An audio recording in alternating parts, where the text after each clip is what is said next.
Okay जी, just waiting के सारे जो है अपने माइक्स कर लें connect and then we'll begin इंशाल्लाह।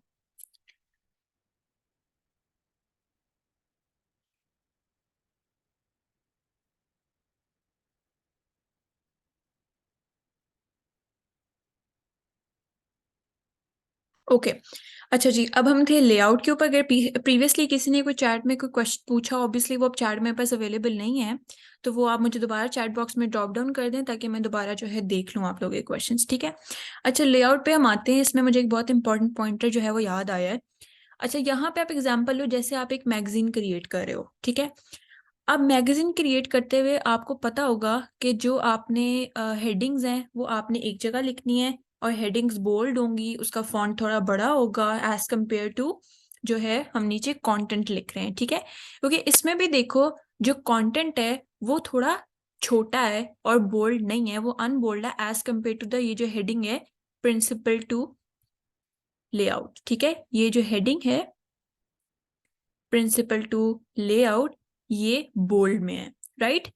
सो जब भी आप कोई मैगजीन के ऊपर वर्क कर रहे हो, आपको पता है कि हेडिंग आपकी बोल्ड होगी, थोड़ी ऊपर होगी। ऐसे ये जो मैंने यहाँ पे पिक्चर अटैच की हुई, इसमें देखो ये जो ऑरेंज है, आप सब मुझे बताओ कि ये ऑरेंज लाइन पे क्या आएगा। चलो पहले मैं बता देती हूँ, ऑरेंज पे आएगा जी हेडिंग। ठीक है, अब मुझे ये बताओ कि इस ग्रीन पोर्शन पे क्या आएगा। ये जो डार्क ग्रीन पोर्शन है जिसको मैं हाईलाइट कर रही हूँ, इसमें क्या आएगा। ये एक मैगजीन है, just an example. Yes everyone, type in the chat box. Orange पे मैंने आपको बता दिया हेडलाइन आई क्योंकि ये एक मैगजीन है। बिल्कुल, समरी या कंटेंट, उस हेडिंग से रिलेटेड जो भी कंटेंट होगा वो आएगा। ठीक है, उसके बाद अब मुझे ये बताएं कि पर्पल वाली जगह पे क्या आएगा। हाँ जी, image. Very good, very good everyone. ठीक है, अच्छा अब मुझे बताएं ये जो स्किन सा कलर है इस पे क्या आ सकता है। इसमें डिफरेंट चीजें आ सकती हैं, तो आप लोग क्या ऑप्शन देते हो कि स्किन में क्या आएगा after green.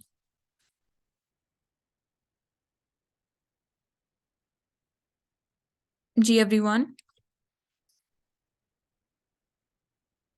Description of the image Mohammad Ubaidullah. अगर आप देखो पर्पल के नीचे कोई ऐसा स्पेस नहीं है, तो जो पिक्चर की डिस्क्रिप्शन होती है वो हमेशा पिक्चर के नीचे होती है। ठीक है, पिक्चर के साइड पे नहीं होती, वरना वो ऊपर वाले कंटेंट के साथ मिक्स हो जाएगी। कोई और चीज कोई कहना है शुरू। हाँ, एडिशनल इन्फॉर्मेशन हो सकती है, नेक्स्ट पैराग्राफ हो सकता है। What else. अच्छा, अगर मैं सोचूं ना तो मैं कहूंगी कि जिसने ये कंटेंट लिखा है ग्रीन वाला, ठीक है, उसमें उसका कंटेंट का शायद राइटर का नेम आ रहा हो इसमें, क्योंकि वो भी तो चीजें इंक्लूड होती हैं ना मैगजीन में। अच्छा, अरसलान कह रहे हैं आई थिंक इश्तिहार। हाँ बिल्कुल, ट्रू, वो भी हो सकता है। इश्तिहार भी हो सकता है, हाँ ये पार्ट है। अच्छा, ये न्यूज़पेपर पे हो सकता है, मैगजीन में बहुत कम होता है कंटेंट के बीच में, वो ये होता है कि वो नेक्स्ट पेज पे होता है बेसिकली। या हो भी सकता है किसी मैगजीन में हो, लेकिन जितने मैंने रीड आउट किए हैं ना उनमें बीच में नहीं होता। तो yes, you can say it in newspaper. अच्छा, इसके बाद व्हाट डू यू थिंक इस लाइट ग्रीन वाले पोर्शन के अंदर क्या होगा, which now I am highlighting, जो बिल्कुल बॉटम में है पेज के, इस पर क्या हो सकता है। इनको आप कलर से आइडेंटिफाई ना करो कि इधर ये चीज आएगी इधर ये चीज आएगी, सिर्फ एक कॉमन सेंस से बताओ। एक मैगजीन को आइस क्लोज करके अपने जहन में लाके बताओ कि इस जगह पे क्या हो सकता है। अब क्या आएगा, व्हाट्स नेक्स्ट। हाँ, कॉन्टैक्ट इन्फो और कंपनी एड्रेस, यस। एडवर्टाइजमेंट भी हो सकता है, हो सकता है वो सिर्फ कंटेंट वाला एडवर्टाइजमेंट हो, पिक्चर वाला ना हो, तब हो सकता है। या हो सकता है कि ये दूसरी हेडिंग हो, स्टार्टिंग न्यू कंटेंट, उसकी भी हेडिंग हो सकती है ये। ठीक है, सो ये सारी चीजें जो हैं लेआउट के अंदर आ सकती हैं। हाँ जी, another content, second content, very good. ठीक है, तो यहाँ तक तो मुझे तो पता लग गया कि ये क्लास बड़ी इंटेलिजेंट है, ये बैच जल्दी जल्दी जवाब भी देता है, और इसको काफी ज्यादा चीजें जो हैं समझ भी आ जाती हैं। अच्छा, इसमें कौन जो कंटेंट के लेआउट रूल्स है ना, उसमें भी यही है कि आपने जो है कंसिस्टेंट रहना है। ये ऑलरेडी कोई ये बात कर चुका हुआ है, ठीक है जी, कंसिस्टेंट रहना है। आपने हेल्प करना है रीडर को कि वो रिकग्नाइज कर सके, वो आइडेंटिफाई कर सके, और वो कॉम्प्रीहेंड कर सके डिफरेंट टाइप्स ऑफ इंफॉर्मेशन, और यही आप सबने किया है। आपने लेआउट को देखते ही कॉम्प्रीहेंड कर लिया, रिकग्नाइज कर लिया, आपने आइडेंटिफाई कर लिया कि कौन सी चीज जो है वो कहाँ आएगी। ठीक है जी, उसके बाद मैं आपको ऑलरेडी बता चुकी हूँ कि आई लाइक इट कभी भी रीजन नहीं होना चाहिए कि आप उसको अपने डिजाइन के अंदर एंटर करो, हमेशा उस चीज की लॉजिक होनी चाहिए। अगेन मैं नेसेसरी वाली एग्जांपल पे हम आते हैं, तो उसमें भी अगर मैं पिंक ऐड करती हूँ तो वो आई लाइक इट वाला ऑप्शन हो जाएगा। अगर मैं ब्लैक ऐड करती हूँ तो उसमें मेरा लॉजिक आ जाएगा, एक मीनिंग होगा कि मैंने क्यों ब्लैक ऐड किया है एज अ बैकग्राउंड। ठीक है, उसके बाद थर्ड जो है पॉइंट, कीप इट सिंपल। ठीक है, वो मैं आपको बता चुकी हूँ कि लेआउट को हमेशा आपने सिंपल रखना है। एलिमेंट आपका डिफरेंट जगह हो, कंटेंट आपका डिफरेंट जगह हो, इमेजेस आपकी डिफरेंट जगह हो। और एक जो बहुत इंपॉर्टेंट बात है ना, वो इसमें ये कि हमेशा वो चीज़ ऐड करो जो सपोर्ट कर रही हो। यानी जो आप पिक्चर ऐड कर रहे हो वो आपके कंटेंट को सपोर्ट कर रही हो, और जो आप कंटेंट ऐड कर रहे हो वो आपकी पिक्चर को सपोर्ट कर रही हो। जैसे अगर हम कोई इंस्टाग्राम पे स्क्रॉल करते कोई पोस्ट देखते हैं किसी रेस्टोरेंट की, और वो वहां पे सेल कर रहे होते हैं, आप कह सकते हो स्टेक सेल कर रहे हैं, ठीक है ना, वो ऑनलाइन आपको एडवर्टाइजमेंट नजर आता है। अब आप एक चीज नोट करते हो कि उनका जो ग्राफिक डिजाइन है ना, उसने जो पोस्ट लगाई है उसमें कंटेंट तो सारा स्टेक का है, मतलब उसमें इंग्रेडिएंट्स पता लग रहे हैं, उसमें वो कितना लिखा हुआ है कि जूसी और tender chicken is used and ये सॉसेस यूज हैं, ये इसकी प्राइस है, और साथ में लोगो भी लगा हुआ है कंपनी का, और नीचे सारी डिटेल्स भी आ रही हैं कि आप किस तरह ऑर्डर कर सकते हो या क्या लोकेशन है। ठीक है, जो मेजर मिस्टेक उसने बंदे ने की है ना, ग्राफिक डिजाइनर ने, उसने स्टेक की जगह ना वहां पे किसी और चीज की पिक्चर लगा दी है। ठीक है, या उसने क्या किया है कि उसने ना एक जनरल पिक्चर लगा दी जिसमें उनके बर्गर्स भी आ रहे हैं, उनके स्टेक्स भी आ रहे हैं, या उनके फ्राइज भी आ रहे हैं, या जो जो चीजें वो देते हैं, या उनके शेक्स हैं वो भी आ रहे हैं। अब यहाँ पे क्या मिस्टेक हुई कि जो बंदा उस चीज को देखेगा ना वो अट्रैक्ट नहीं होगा।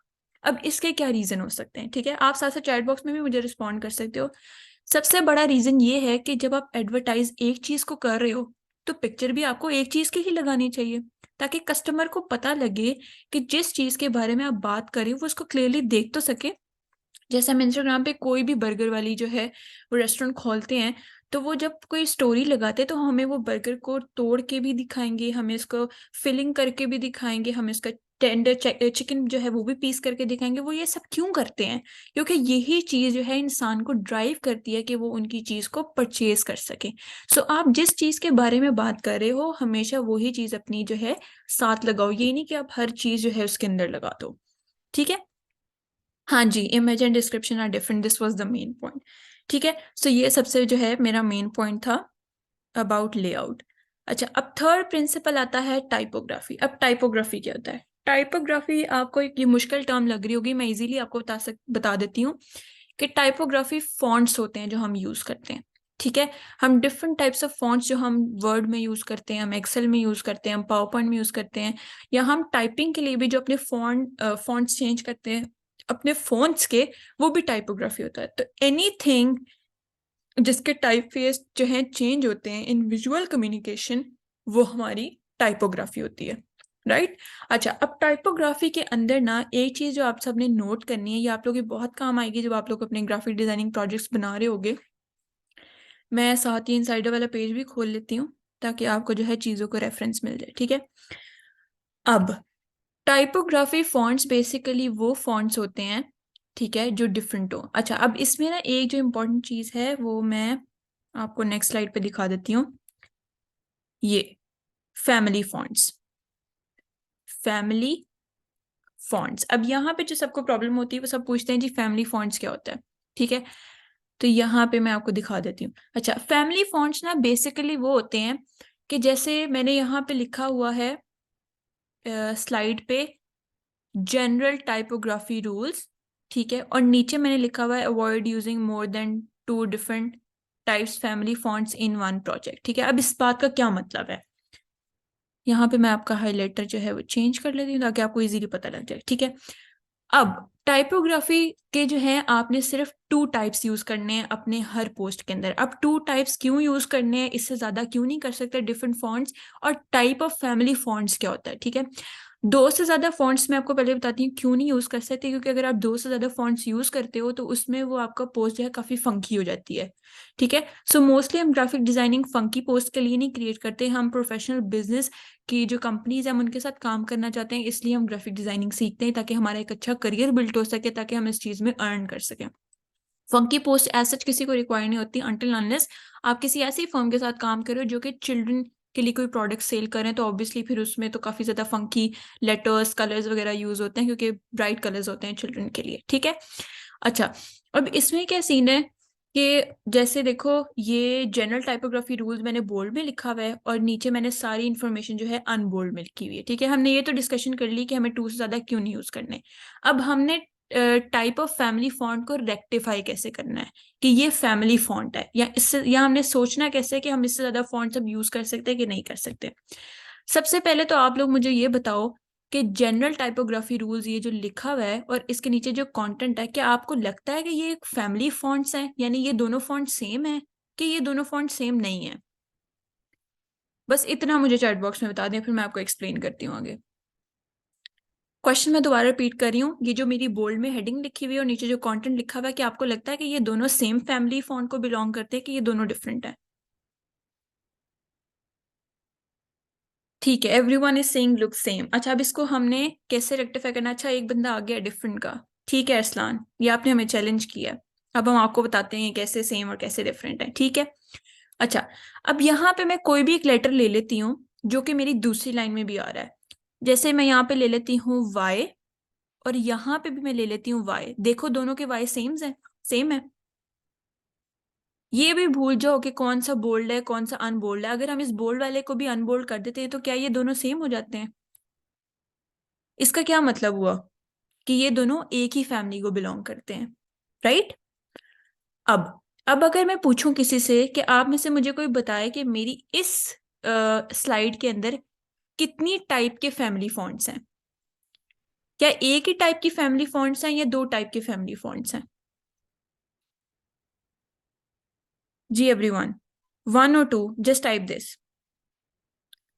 Yes exactly one. अब वन कैसे? क्योंकि जो दोनों फॉन्ट्स मैंने यूज किए हैं वो सेम फैमिली के हैं, तो हम इसको एक टाइप कंसिडर करेंगे। इसका मतलब है कि अगर इसी स्लाइड के अंदर मैंने और फॉन्ट्स यूज करने होते तो मैं कर चुकी हूं, इसके बाद मैं दूसरा एक और फॉन्ट यूज कर लेती, ठीक है। सो यहाँ पे क्या होता है कि आपका फॉन्ट जो है ना वो सेम होना चाहिए। जैसे आपने एक फॉन्ट लिया है कैलबरी, एक फॉन्ट है एरियल, एक फॉन्ट है। अब उस फॉन्ट को चाहे आप बोल्ड करके 50 टाइम्स लिखो, चाहे आप उसको स्लांट करके 50 टाइम्स लिखो, उसको इटैलिक करके 50 टाइम्स लिखो, उसको अनबोल्ड करके 50 टाइम्स लिखो, वो उस डॉक्यूमेंट पे आपका एक ही फैमिली फॉन्ट को कंसिडर होगा, क्योंकि वो फॉन्ट सेम है, आपने सिर्फ उसकी अपीयरेंस को चेंज किया। ठीक है, यहाँ पे सबको समझ आ गई फैमिली फॉन्ट वाली बात?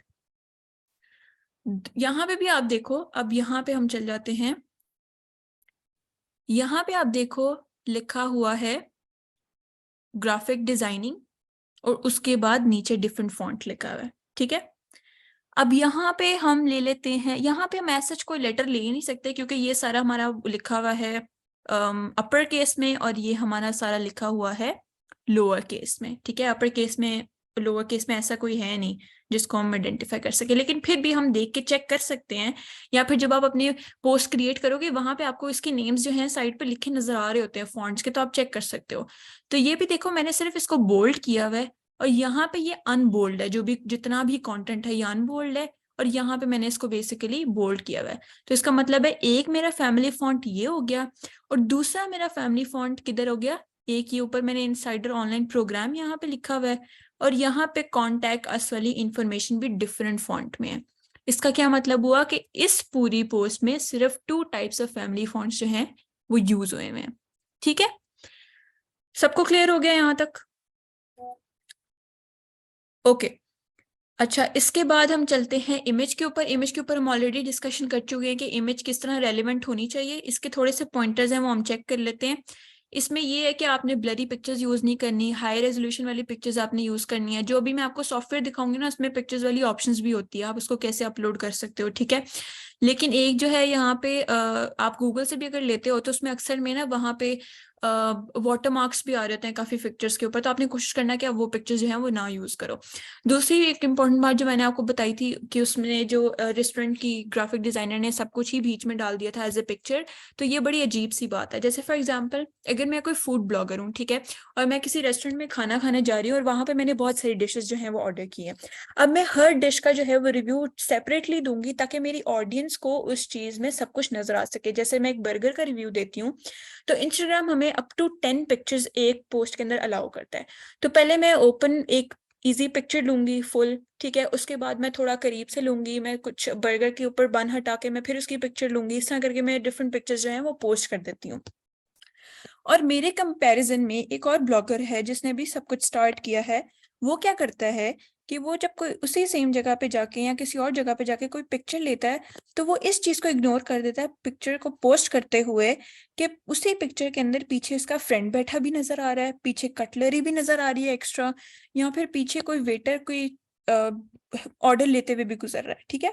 सो ये एक चीज जो है बड़ा डिफरेंट, बड़ा बुरा एक इम्पैक्ट डालती है कंज्यूमर के ऊपर, क्योंकि कंज्यूमर एक चीज पे फोकस नहीं कर पाता। उसको समझ नहीं आती कि इसने ये जो चीजें लिखी हुई है इसमें बेसिकली ये क्या पीछे वाइब को डिस्कस कर रहा है, ये पीछे एनवायरनमेंट दिखा रहा है, या ये किसी फूड के रिलेटेड जो है बात कर रहा है। क्योंकि ऑब्वियसली आप वहां पे जाके एक चीज तो ऑर्डर नहीं करोगे, अब ज्यादा चीजें ऑर्डर करोगे। फिर जब आप एक पिक्चर लोगे तो आपको मेक श्योर करना है कि कोई और चीज उसमें जो है वो ना आ रही हो। तो उसको आप कट एंड क्रॉप कर दो, और उसके डिफरेंट पेरेंट्स चेंज कर दो, उसकी ब्राइटनेस इंक्रीज कर दो। तो ये सारी चीजें जो है जनरल इमेज रूल में आती हैं, ठीक है। और बाय द वे आप लोग ये सब अपनी इंस्टाग्राम के ऊपर पिक्चर्स पोस्ट करते हुए भी करते हो, जब आपको लगता है कि पीछे एक्स्ट्रा बैकग्राउंड आ रहा है आप उसको ब्लर कर देते हो, या आप उसको एडिट करके ही अपनी फोटो को हमेशा अपलोड करते हो। कभी मेरे नहीं ख्याल से कभी किसी ने बिल्कुल रैंडम पिक्चर अपलोड की होगी, अनटिल अनलेस वो आपका स्पैम अकाउंट हो, ठीक है जी। अच्छा जी, कलर्स की भी हमने बात कर ली कि किस तरह जो है बैकग्राउंड कलर अगर आपका डार्क है तो आगे वाला जो है आपका कलर भी लाइट होना चाहिए, या अगर आपका कंटेंट डार्क है तो पीछे वाला कलर आपका लाइट होना चाहिए। अब इसमें थोड़ी चीजें हैं, इसमें मैं आपको एग्जांपल देती हूँ। जैसे मैं अपने स्टोर की कोई विंटर क्लोथिंग लॉन्च कर रही हूँ, ठीक है। तो आप लोगों को क्या लगता है कि अगर मैं कोई जैकेट सेल कर रही हूँ तो उसके कलर्स क्या होने चाहिए? मतलब जैकेट के कलर्स नहीं, जैकेट तो किसी भी कलर की हो सकती है, उसमें तो कोई इशू नहीं। लेकिन जो मैं अपनी पोस्ट के कलर्स दे रही हूँ, पोस्ट के कलर्स क्या होंगे? मतलब बैकग्राउंड कलर्स आप मुझे बता दो। एक विंटर की मैंने जैकेट सेल करनी है, प्रोडक्ट मैंने लगा देना है उसके ऊपर जैकेट का, सारी इन्फॉर्मेशन मैंने ऐड कर दिया, मुझे बस बैकग्राउंड कलर नहीं समझ आ रहा मैं कौन सा रखूं। जी एवरीवन। ठीक है, आइस ब्लू, वाइट, वाइट या ब्लू, ब्लू या रेड। अच्छा, यहाँ पे लग गया फुल स्टॉप असमर की बात पे। अच्छा असमर, आपको नहीं लगता कि जो रेड कलर आपने सजेस्ट किया वो रेड हमें लगता है जैसे ये कोई गर्मी वाला कलर है, या गर्मी जैसा जो है हमें इम्पैक्ट आता है कि हमें लगता नहीं है कि ये सर्दियों का प्रोडक्ट है। हाँ जी, हमें वार्म कलर्स यूज करने चाहिए, ब्लू या some shade of green, yes correct.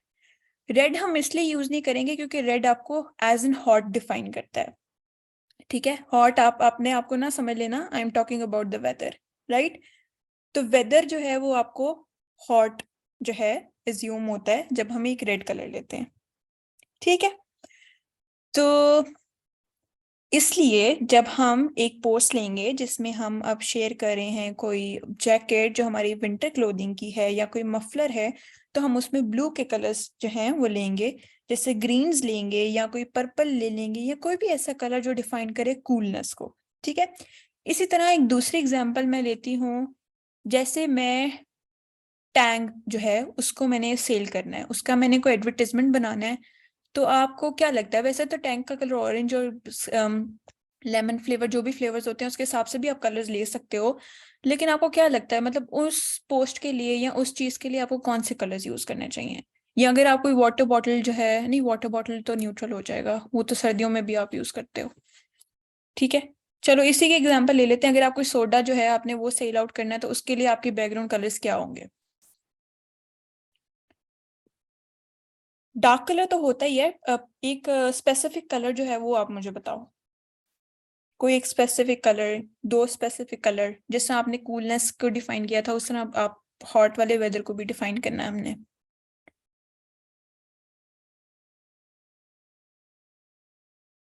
Yes everyone, कुछ भी कह दो, it's totally fine if you wrong to.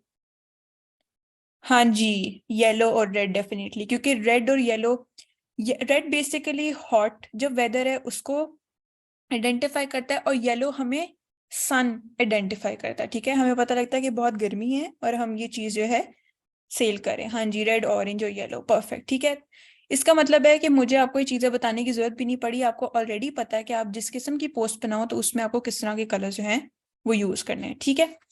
अच्छा, अब कुछ जो कलर्स हैं ना वो काफी इमोशनल और साइकोलॉजिकल इम्प्लीकेट करते हैं आपके माइंड को। अब ये मैं आपको ऑलरेडी भी बता चुकी हूँ, मैं फिर से रिपीट करती हूँ। जिस तरह मैंने आपको मैंने ससरी वाली एग्जांपल दी थी, तो वहां पे मैंने कलर्स जब मैंने यूज किए अपना बैकग्राउंड ब्लैक, तो मैंने वो क्या सोच के किया कि एक बंदा जब उस पोस्ट को देखेगा तो उसको इमोशनल और साइकोलॉजिकल अटैचमेंट इससे फील होगी, क्योंकि ये एक ऐसा कलर है ब्लैक जो कि हमें डेफिनेटली अट्रैक्ट करता है। मतलब अगर मेरे केस में मैं कहीं पे शॉपिंग के लिए जाती हूँ तो पता नहीं क्यों मुझे हमेशा हर चीज में ब्लैक कलर बहुत अट्रैक्ट करता है, एंड आई थिंक ये सबको ही करता है। मतलब वो चीज अच्छी हो ना हो, लेकिन अगर ब्लैक कलर है ना, और उसी में अगर मैं कोई और कलर देखती हूँ, मैं पर्पल देखती हूँ, मैं येलो देखती हूँ, मुझे वो चीज बहुत बुरी लगनी शुरू हो जाती है। तो इसका मतलब है कि जो ब्लैक है ना वो मेरे लिए इमोशनल साइकोलॉजिकल इम्प्लीकेट करता है वो मेरे माइंड को, ठीक है। लेकिन ब्लैक का नेगेटिविटी भी हो सकती है इस कलर की, वो इस तरह कि जैसे हमारी ब्लैक फ्राइडे सेल होती है, या जब कोई ट्रोमैटिक इंसिडेंट होता है तो हमारे जो जितने भी स्क्रीन पे कोई भी चीज आती है वो ब्लैक हो जाती है। जैसे आपने देखा होगा कि जब वो एपीएस वाला वाकया हुआ था तो उसमें भी हमारे जो हम टीवी एयरवाई वगैरह के लोगोस थे वो भी ब्लैक में टर्न हो गए थे, ठीक है। तो ब्लैक सौरों के लिए भी यूज होता है, तो वो भी आप अपने माइंड में रखते हो, लेकिन मोस्टली ये कलर काफी ज्यादा इमोशनल है, ठीक है। इसी तरह हमने ऑलरेडी कलर्स का बात कर लिया, जैसे रेड भी एक इमोशनल कलर है, आपको पता लग जाता है कि वो आपके माइंड को फौरन क्लिक होता है कि ये एक हॉट जो है वेदर से रिलेट करती हुई कोई प्रोडक्ट है। या फिर अगर आप कूल जो है प्रोडक्ट कूल जो है आप बैकग्राउंड लेते हो तो उससे भी आपके साइकोलॉजिकली इम्प्लीकेट होता है आपका माइंड, आपको पता लग जाता है कि ये कोई सर्दियों की प्रोडक्ट है जिस तरह सेल हो रही है, वो ऑटोमेटिकली आपका माइंड जो है उसकी तरफ अट्रैक्ट हो जाता है, ठीक है। उसके अलावा आप सैचुरेशन जो है वो एडजस्ट कर सकते हो अपनी पोस्ट की। वो ये चीजें आप लोगों को पता होगा, आप में से जितने भी आईफोन होल्डर्स हैं या आप में से जितने भी एंड्रॉइड पे भी यूज करते हैं, आपके पास एडिटिंग वाली ऑप्शन होती है जिसमें आप अपनी पिक्चर्स की इंटेंसिटी इंक्रीज डिक्रीज करके, ब्राइटनेस बोल्डनेस इंक्रीज डिक्रीज करके, वो आजकल की जनरेशन को बताने की जरूरत ही नहीं है कि वो चीज क्या होती है, आप सबको ऑलरेडी ही पता है। और ये ऑप्शन तो हमें इंस्टाग्राम भी देता है, राइट। तो ये चीज है। उसके बाद जो है आप अपनी चीजों को 3D इफेक्ट भी दे सकते हो, शेडोज वगैरह ऐड करके अपनी पोस्ट के अंदर। अब ये चीजें जब हम प्रैक्टिकली करेंगे ना अपने कैनवा के ऊपर, फिर आपको इजीली समझ आ जाएगी कि हमने ये चीजों को कैसे वर्क करना है, ठीक है।